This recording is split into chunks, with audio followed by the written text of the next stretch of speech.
8 minutes and had the camera running all the time. Never saw anything but sweet clover from horizon to horizon.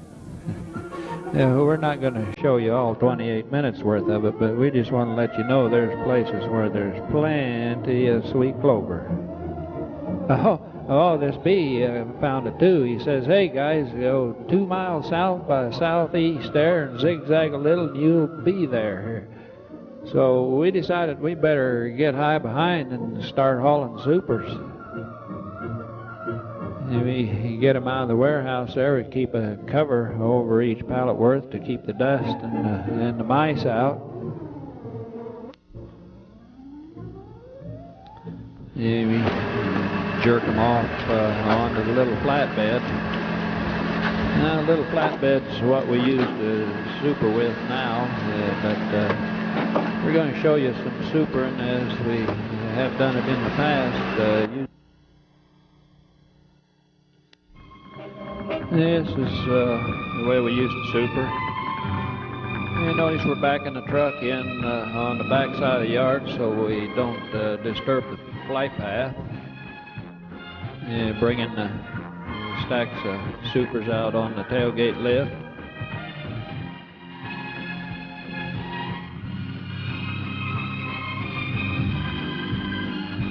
And coming down with them. We've supered this yard once before. Here we're got a frame of honey that's all filled. You can see that by the glistening there, and only one cell there sealed. We figure that's getting here exactly at the right time. In other words, if they got much sealing done, that tells us we got there too late. Yeah, showing off for the boss here.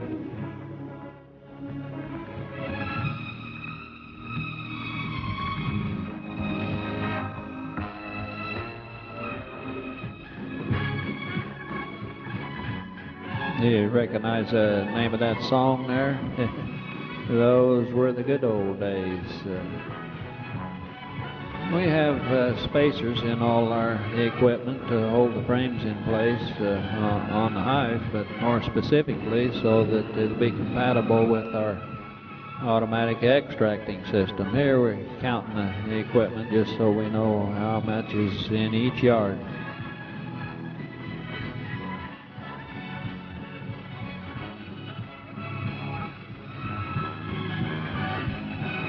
We got to get on with the shop work here. One year we had a really good count and a good honey flow got started. We just didn't have enough supers, so we had to get high behind making more of them there.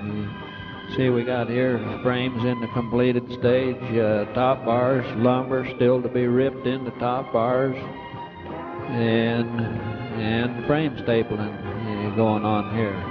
Young son Dave there checking to see who's watching, and so he'll work fast. One man puts them together and the other man staples them. We kind of soak everything in water so it fits snug and holds together while we're stapling.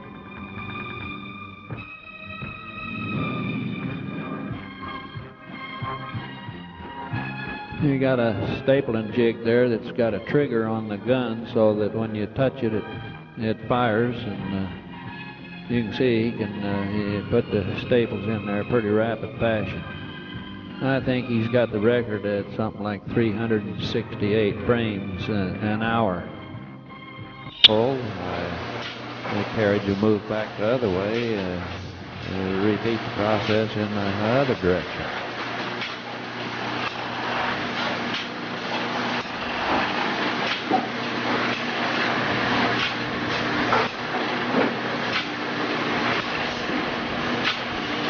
Boy, there's some nice looking honey there going down.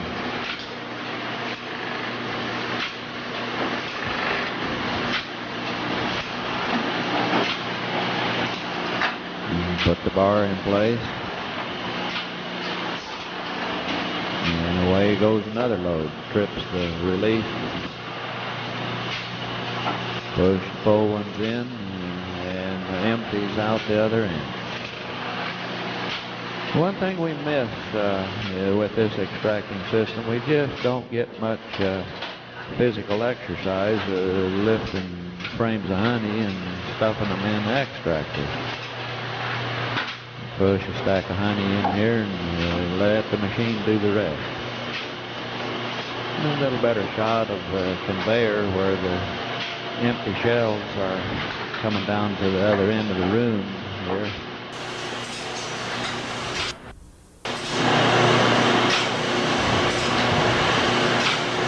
You know, on a good day of running, we run about 45 drums in an 8-hour run time. Our record day is 62 drums. That was with a 10-hour run time and 5 men were working, taking shifts, so we didn't have to stop it.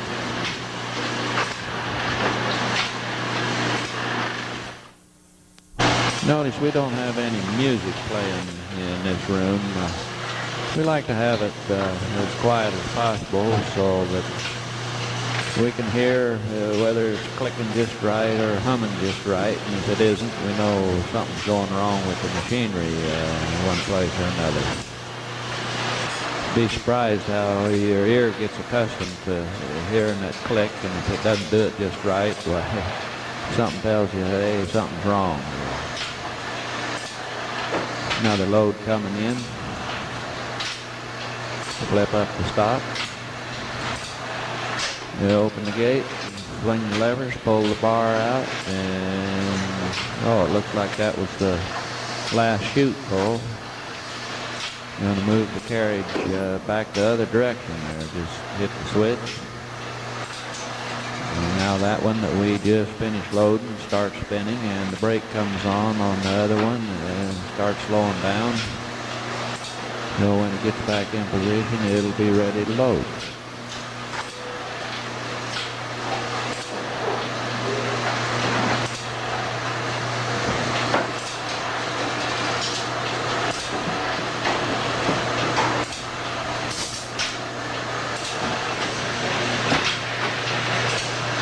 Shove another stack of honey in and let the machine do its thing.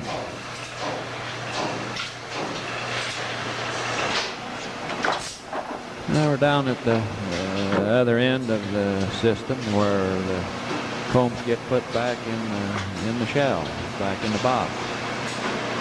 The bar there plugs in at a mark that separates the 9 frames.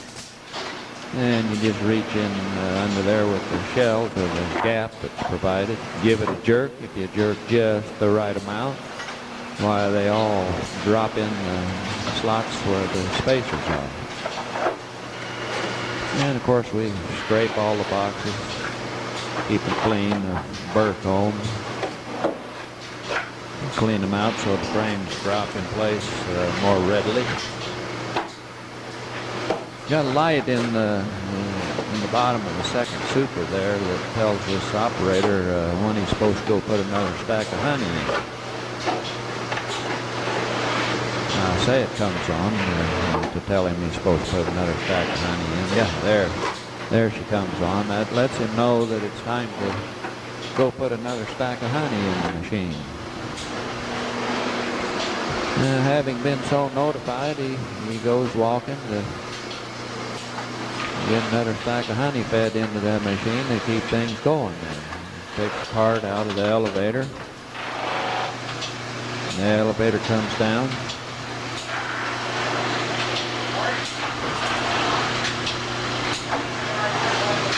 And the stack's pushed in, hits the switch, and you're off and running again. He goes gets another stack of honey. Have it ready for next time. This is a wax mixer that is in the honey sump. Keeps all the particles of wax and honey mixed up into a homogeneous mixture so the wax separator will work more efficiently. Got our honey heater here. and what we call a crystal dissolver that has baffles in it so that any crystals in the honey kind of tumble around in the warm honey until they're dissolved. And our spinner here is a little different than the usual. We've got a honey sump built right into the spinner and long legs on it, so the wax barrel will fit underneath there to catch the wax. And our drive motor just has a 3-groove pulley on it with one belt driving the cutters and 2 belts driving the drum mechanism. No idler pulley to wear out or make a bunch of noise there. And then, of course, the honey pump is mounted right on the legs of the spinner just to conserve space.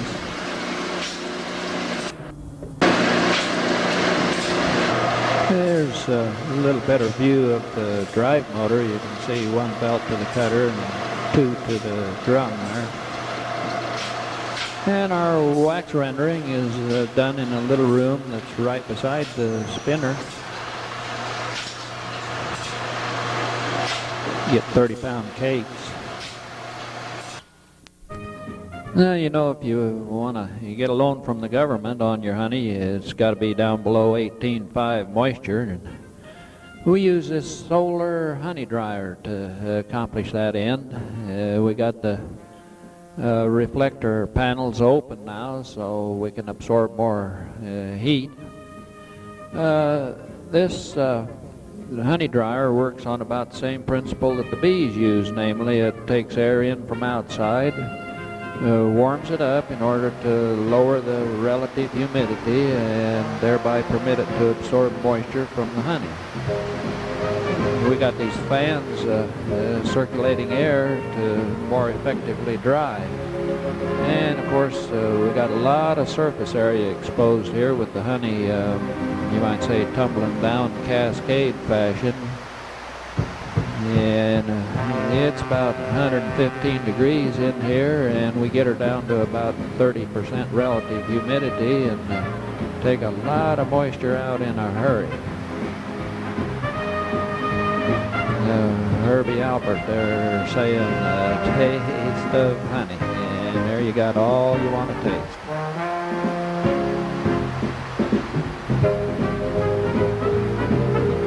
You know, if you dry honey in a barrel, you get a thick film on top, and that's the end of the drying, and that's the basic reason for so much tumbling here. We got about 24 layers and 400 square feet of surface area exposed. Here's our tanker backing into position, getting ready to haul a load to market.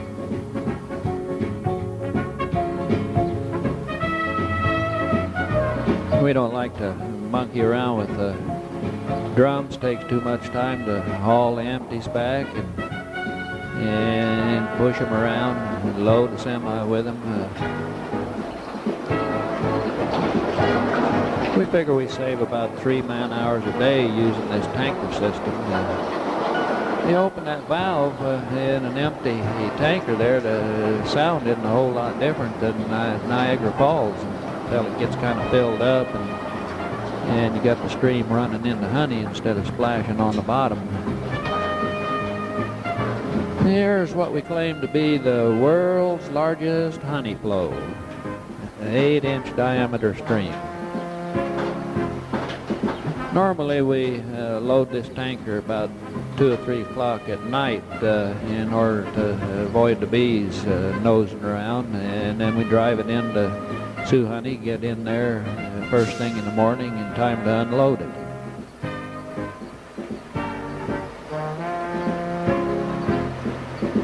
And these last drops here is what you call good to the last drop of 51,240 pounds. About 76 drums worth.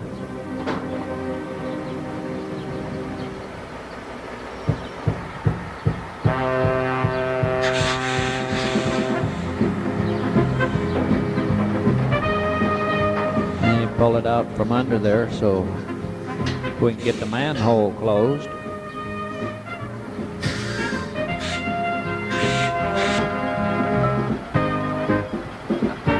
put a safety cap on there. You know, one thing we have nightmares about is not being able to shut that valve off when